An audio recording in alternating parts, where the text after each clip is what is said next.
അല്പസമയം കർത്താവിൻ്റെ വചനത്തിൽ നിന്ന് നമുക്ക് ധ്യാനിക്കാം. മത്തായിയുടെ സുവിശേഷം അതിൻ്റെ 5-ാം അധ്യായം 8-ാം വാക്യം നമുക്ക് വായിക്കുകയും തുടർന്ന് അല്പം ചില കാര്യങ്ങൾ വളരെ പെട്ടെന്ന് പറയുവാൻ ആഗ്രഹിക്കുന്നു.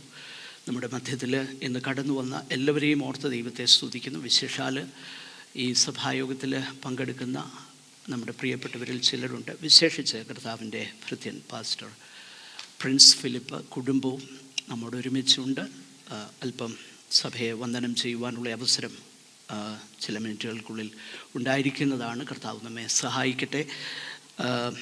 ഈ വേദഭാഗം നമുക്കൊന്ന് വായിക്കുകയും നമ്മൾ തുടർച്ചയായിട്ട് ചിന്തിച്ചുകൊണ്ടിരിക്കുന്ന ആ വിഷയങ്ങളിൽ നിന്ന് അല്പം ചില കാര്യങ്ങളിലൂടെ നമുക്ക് മനസ്സിലാക്കാം. ഹൃദയശുദ്ധി ഉള്ളവർ ഭാഗ്യവാന്മാർ, അവർ ദൈവത്തെ കാണും. Praise the Lord. നമ്മുടെ വാഴ്ത്തപ്പെട്ടവനാകുന്ന കർത്താവിൻ്റെ ഗിരിപ്രഭാഷണത്തിൻ്റെ പ്രാരംഭ വാക്യങ്ങളിൽ തന്നെ നമ്മൾ കഴിഞ്ഞ ചില ആഴ്ചകളായിട്ട് ചിന്തിപ്പാനിടയായി തീർന്നു. ഇത് യേശു കർത്താവിൻ്റെ പ്രസിദ്ധമാകുന്ന ഉപദേശത്തിൻ്റെ ഇൻട്രൊഡക്ഷനാണ് എന്നുള്ള കാര്യം പല ആവർത്തി ഞാൻ ഓർപ്പിക്കുകയുണ്ടായി.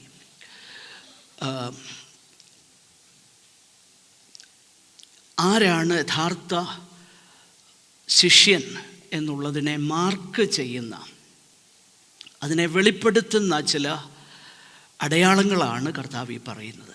It is not there are a number of graces from which we can pick and choose which will apply my life and I will measure on that. That's not the way it is. ഇതങ്ങനെയല്ല. എനിക്കിഷ്ടമുള്ള ചില കാര്യങ്ങൾ എൻ്റെ ജീവിതത്തിലുണ്ട്. എല്ലാവരും ഞാൻ poverty of the spirit ഉള്ളവന്, വേറൊരാൾ ദുഃഖിക്കുന്നവന് എന്ന് പറഞ്ഞാൽ പരിശുദ്ധാത്മാവ് നൽകുന്ന കൃപാവരങ്ങളെപ്പോലെ വ്യത്യസ്തമാകുന്ന കാര്യങ്ങളെക്കുറിച്ചല്ല കർത്താവ് പറയുന്നത്. Every grace is intended to mark us as disciple of Christ. If something is absent, there is a serious problem with us. അത് നമ്മൾ മനസ്സിലാക്കണം. ഞാൻ പറഞ്ഞു, ഇതേറിയോ കുറഞ്ഞോ ഒക്കെ വന്നേക്കാം. നമ്മളാരും 100% ഒന്നും വരികയില്ല എത്ര ആയാലും. എന്നാൽ ഇത് there are at least some features of the Father who gave us birth, and that features will be there to be sure if we are born to the Heavenly Father. That familial features should be there, otherwise we are not children of the Heavenly Father. It is as plain as that. It is as clear as that. അതാ കർത്താവ് പറയുന്നത്. നമ്മളാരും ചിന്തിക്കരുത്, ഇത് നമ്മൾ അധ്വാനിച്ച് ചില കാര്യങ്ങൾ ഉണ്ടാക്കുന്ന കാര്യമല്ല കർത്താവ് പറയുന്നത്. It is by birth. It should be there. അതില്ലെങ്കിൽ ഞാൻ പറഞ്ഞല്ലോ, എല്ലാ സൺഡേയും മാനസാന്തരപ്പെടാൻ, കർത്താവിലേക്ക് വരാനുള്ള അവസരം. ഓക്കെ, അതാണ് നമ്മൾ കഴിഞ്ഞ ആഴ്ചകളിൽ ചിന്തിച്ചുകൊണ്ടിരിക്കുന്നത്. ഇവിടെ before we see God, Jesus says there is a prerequisite to seeing the face of God. ദൈവത്തെ കാണുന്നതിന് മുൻപേ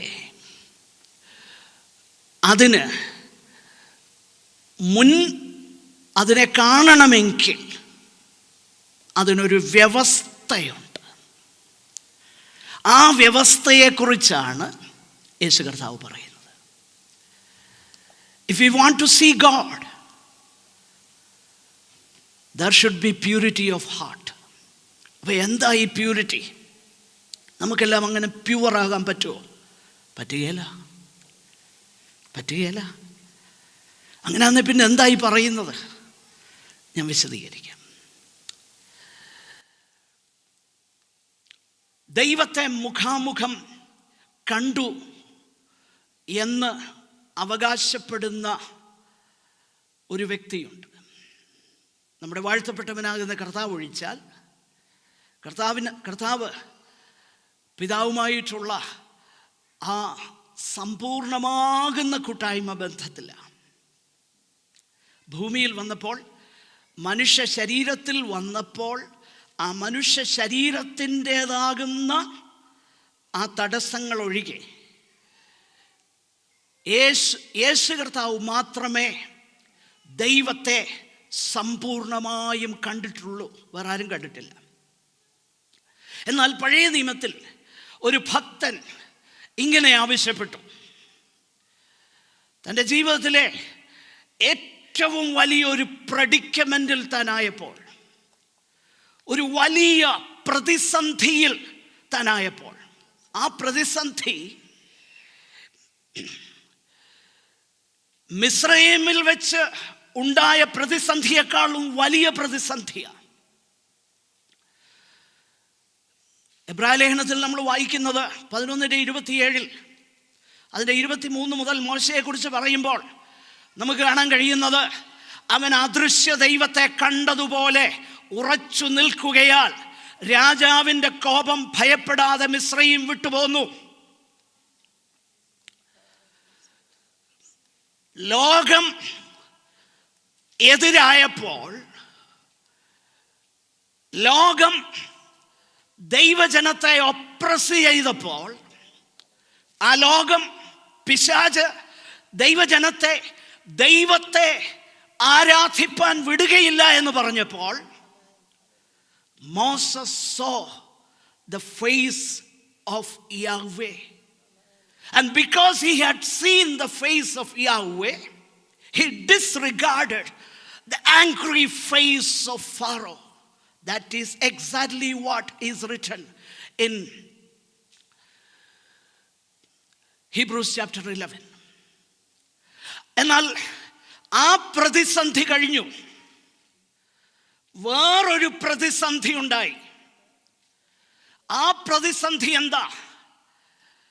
പെസഹായും ചോരത്തളിയും ആചരിച്ച് ഫറവോന്റെ അടിമത്വത്തിൽ നിന്നും വിടുവിക്കപ്പെട്ട്, ഫറവോന് ഞാനിനി അടിമയല്ല, പരമസിയോനിൽ ഞാൻ അന്യനല്ല എന്ന പാട്ടുപാടി ചെങ്കടൽ കടന്ന ഒരു ജനം കുറച്ചു കഴിഞ്ഞപ്പോൾ ദൈവത്തിനും അവർക്കുമിടയിൽ ഒരു വലിയ തടസ്സം വന്നു. ആ തടസ്സം എന്താണെന്നറിയാമോ? കാളക്കുട്ടി. ഒന്നുകൂടെ പറഞ്ഞ വിഗ്രഹം. ശ്രദ്ധിക്കണേ. ദൈവം പെസഹായും ചോരത്തളിയും അവർ രക്ഷപ്പെട്ടത് അവരുടെ ഗുണം കൊണ്ടൊന്നുമല്ല. കുഞ്ഞാടിൻ്റെ രക്തം മാത്രമാണ് രക്ഷയുടെ ആധാരം. ഒരുപക്ഷെ കുഞ്ഞാടിൻ്റെ രക്തം അടയാളമുള്ള ആ വീടുകളിൽ ആ രാത്രി പാർത്ത ചിലരെങ്കിലും ഭയപ്പെട്ട് കാണും. അയൽവക്കത്തെ അവറാച്ചന് 5 ആൺകുഞ്ഞുങ്ങളുണ്ട്. ഒരാൾ പോയാലും കുഴപ്പമില്ല. പക്ഷേ ദൈവമേ, എനിക്ക് ഒരാണേ ഉള്ളല്ലോ, ആ ആള് മരിച്ചാലോ? ചഞ്ചല ഹൃദയരായിട്ട് അനേകർ അവിടെ ഉണ്ടായിരുന്നിരിക്കാം. We don't know. പക്ഷെങ്കിൽ ആ ചഞ്ചല ഹൃദയൻ്റെയും വീടിനെ സംഹാരകൻ കടന്നുപോയി. കർത്താവ് ഞങ്ങളോട് പറഞ്ഞതല്ലേ, അതുകൊണ്ട് ഞങ്ങൾ ഇത് ആചരിക്കുന്നു എന്ന് പറഞ്ഞ ഉറച്ച വിശ്വാസമുള്ള ഇസ്രായേലിൻ്റെ ഭവനവും സംഹാരകൻ കടന്നുപോയി.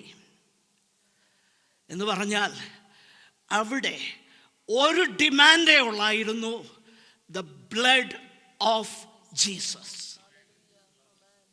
The blood of the lamb, കുഞ്ഞാടിൻ്റെ രക്തം, അത് കട്ടളക്കാലിന്മേലുണ്ടോ, കുറുമ്പടിമേലുണ്ടോ, ആ വീടിനെ, ബലഹീന വിശ്വാസിയുടെ വീടിനെയും സംഹാരകൻ കടന്നുപോയി, ഉറച്ച വിശ്വാസമുള്ളവൻ്റെയും വീടിനെ സംഹാരകൻ കടന്നുപോയി. എന്ന് വെച്ചാൽ എൻ്റെയോ നിങ്ങളുടെയോ ഗുണം കൊണ്ടല്ല കുഞ്ഞാടിൻ്റെ രക്തം കൊണ്ട് നമ്മളെ വീണ്ടെടുത്തത്. ദൈവത്തിൻ്റെ മഹാകൃപ നിമിത്തം.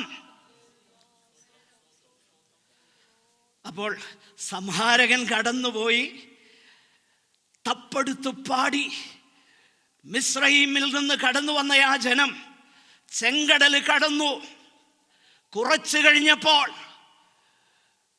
യഹോവയുടെ പ്രമാണങ്ങളെ സ്വീകരിപ്പാൻ അവരെ നടത്തിക്കൊണ്ടുവന്ന ആ നേതാവ്, ആ പാസ്റ്റർ മലയിലേക്ക് പോയി.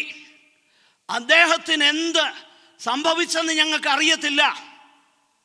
പ്രിയപ്പെട്ടവരെ, ഞാനൊരു കാര്യം നിങ്ങളോട് പറയാം. ഇന്ന് എനിക്കുറപ്പുണ്ട്, ഇവിടെ സംശുദ്ധമായ വചനമാ പ്രസംഗിക്കപ്പെടുന്നത്.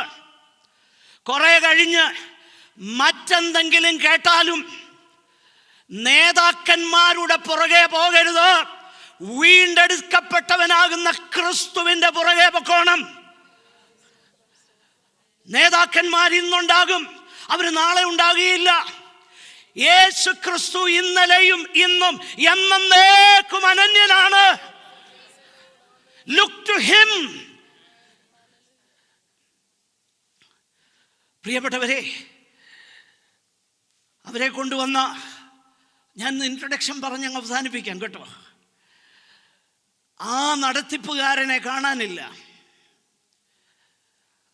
അസിസ്റ്റന്റ് പാസ്റ്ററോട് പറഞ്ഞു, ഞങ്ങളുടെ മുമ്പിൽ നടക്കാൻ ഒരു കാളക്കുട്ടിയെ ഉണ്ടാക്കിത്തരാം. അദ്ദേഹത്തെ ഭീഷണിപ്പെടുത്തി, നിവൃത്തിയില്ലാതെ ചെയ്തു. അതുകൊണ്ടാണ് ദൈവം അദ്ദേഹത്തെ ശിക്ഷിക്കാഞ്ഞത് എന്നാണ് ഞാൻ മനസ്സിലാക്കുന്നത്. കാരണം ദൈവം ഹൃദയങ്ങളെ ആരായുന്നവനായതുകൊണ്ട്. ഓക്കെ, അതവിടെ നിൽക്കട്ടെ. ഒരു വലിയ പ്രതിസന്ധി ഈ നടത്തിപ്പുകാരൻ നേരിട്ടു. അദ്ദേഹം കർത്താവിനോട് പറഞ്ഞു, ദൈവം പറഞ്ഞു, ഞാൻ ഇവരെ നശിപ്പിക്കാൻ പോകാം. ഇതെന്തുവാ? യാഹ്വേയ്ക്കൊരു ടെമ്പർ ടാൻട്രം ഉണ്ടോ കൊച്ചു കുഞ്ഞുങ്ങളെ പോലെ? നോ, ഇല്ല. യാഹ്വേ എന്നെന്നും സ്ഥിതനാ, എന്നും നിലനിൽക്കുന്നവനാ. അവിടുത്തേക്ക് ഗതിഭേദത്താലുള്ള ആച്ഛാദനമില്ല. There is no shadow of turning with him. Then why does Yahweh tell Moses that I'm going to destroy this people? Because Yahweh knows, even if he destroys every one of them, he can make children out of stone for Abraham. Yahweh is all powerful, and even if he does that, he is just righteous and holy. അതുകൊണ്ടാണ് Yahweh പറയുന്നത്. എന്നാലും ഈ Moses എന്ന് പറയുന്ന മനുഷ്യൻ എന്നെ പറഞ്ഞെന്നറിയാം, please forgive them, please forgive them. പക്ഷെങ്കിൽ ആ ജീവിത സാഹചര്യത്തെ മറികടക്കണമെങ്കിൽ അതിനേക്കാളും വലിയൊരു കാഴ്ചപ്പാട് തനിക്ക് വേണം. അദ്ദേഹം പറഞ്ഞു, യാഹ്വേ, അങ്ങക്ക് എന്നോട് ദയയുള്ളത് കൊണ്ടല്ലേ എന്നെ ഇത്രത്തോളം കൊണ്ടുവന്നത്. So I want to see your glory. Let me see your glory. Why? എനിക്ക് അങ്ങയുടെ മഹത്വം കാണണം, എനിക്ക് അവിടുത്തെ തേജസ് കാണണം. What is this, Moses? What you are speaking? Because the reason why Moses asked the very thing of seeing the face of God is this, that only seeing the face of God would enable him withstand all these sins around the camp.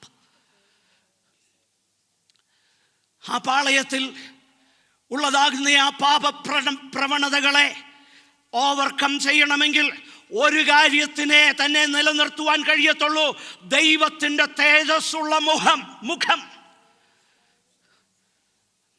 പക്ഷെ ദൈവം പറയുന്നൊരു കാര്യമുണ്ട്, Moses, it is a difficult thing you have asked. It is so difficult. Why? Because no one can see me as I am. ഞാൻ ആരാകുന്നു അതുപോലെ.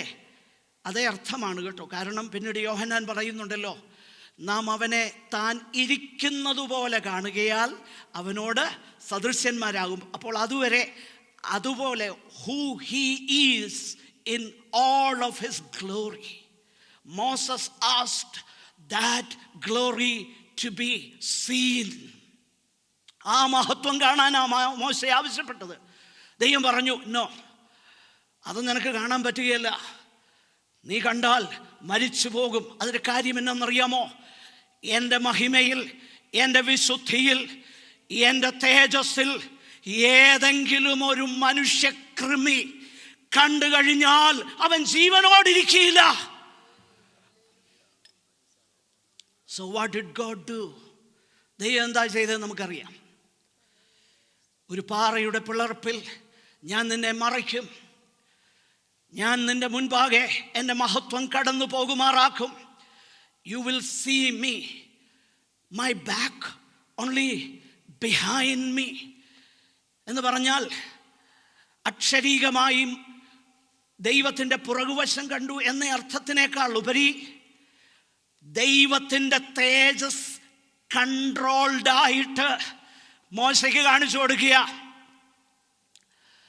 അത് കണ്ടു കഴിഞ്ഞപ്പോൾ Moses പറയുന്നൊരു കാര്യമുണ്ട്, കർത്താവേ, കനാനല്ല വലുത്, ഇവിടെ നിന്ന് ഞങ്ങളെ നീ ഞങ്ങളോട് പോരുന്നില്ലെങ്കിൽ ഞങ്ങളെ അയക്കരുത്. എന്ത് കണ്ടപ്പോഴാ? ദൈവത്തെ കണ്ടപ്പം.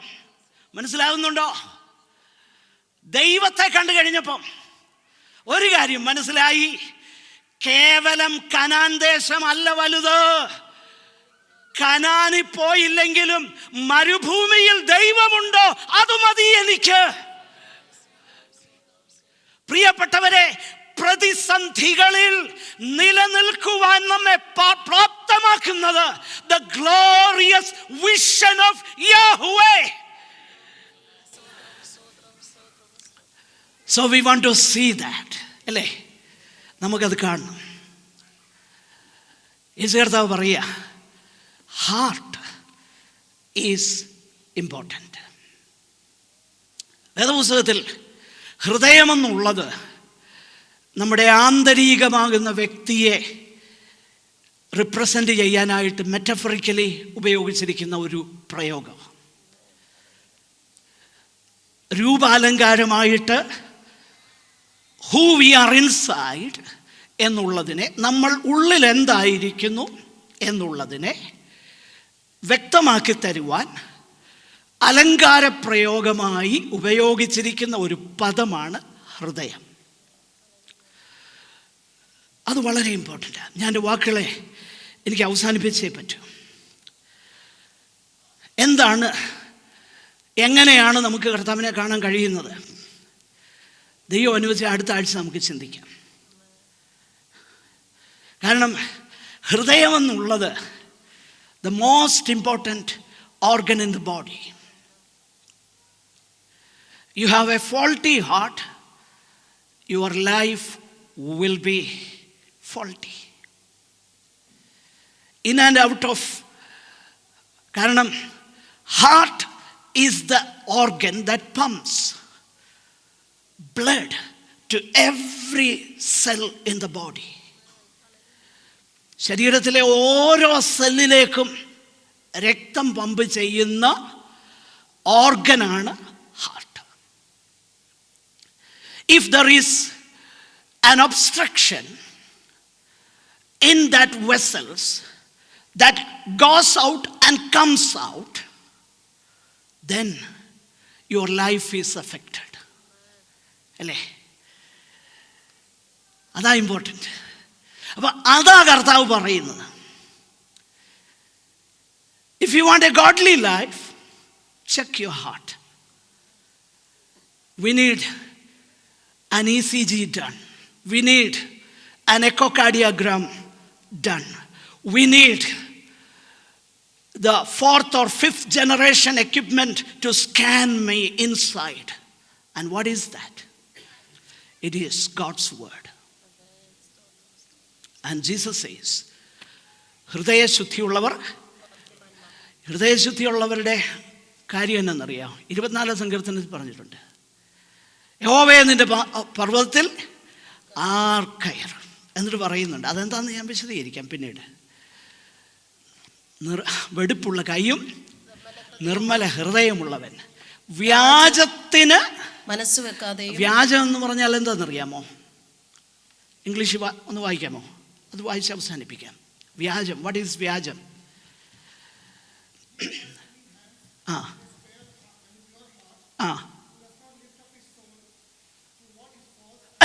Who does not lift up his soul to what is false. അതിന്റെ അർത്ഥം എന്നാ? We all lift up our soul to who is right, who is really is. But there are some people who lift up their soul to what is false. If God is truth, false is an idol. Idol undo? Yes, idol undu. So many idols. ദൈവം അനുവദിച്ചാൽ അടുത്ത ആഴ്ച നമുക്ക് ചിന്തിക്കാം. But let's നമ്മുടെ ഹൃദയങ്ങളെ ഒരു നിമിഷം ദൈവസന്നിധാനത്തിൽ നമുക്ക് ഏകാഗ്രമാക്കി നമുക്ക് പ്രാർത്ഥിക്കാം. കേട്ടതാകുന്ന വചനം നമുക്ക് അനുഗ്രഹമായിട്ട് വരണം. തുടർന്ന് കർത്താവിൻ്റെ ദാസൻ പ്രിൻസ് ഫിലിപ്പും ചില മിനിറ്റുകൾ ശുശ്രൂഷിക്കുന്നതായിരിക്കും. സഹോദരന്മാരിൽ ഒരാൾക്ക് ചുരുക്കമായി പ്രാർത്ഥിക്കാം.